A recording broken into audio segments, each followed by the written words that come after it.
Dinas Sosial Kota Makassar terus berupaya melakukan penertiban anak jalanan yang saat ini masih banyak berkeliaran di jalan-jalan protokol Kota Makassar.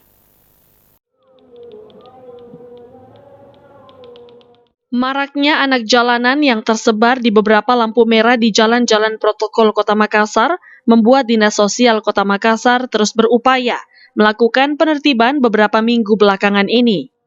Bahkan tak jarang banyak anak jalanan memanfaatkan rasa iba pengendara untuk meminta sumbangan dengan berbagai modus, namun peruntukannya tidak dapat dipertanggungjawabkan. Seperti halnya yang terjadi beberapa waktu lalu, adanya salah satu warga menggunakan mobil berisi dos sumbangan untuk melakukan minta-minta di jalan raya di sejumlah titik.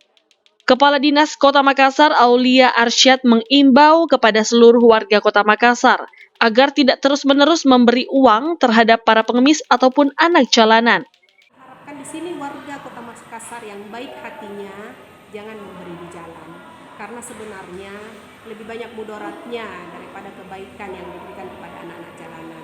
Mereka akan lebih nyaman di jalan daripada ke sekolah, karena berdasarkan hasil razia di Dinas Sosial Kota Makassar masih banyak anak jalanan sebenarnya masih sekolah.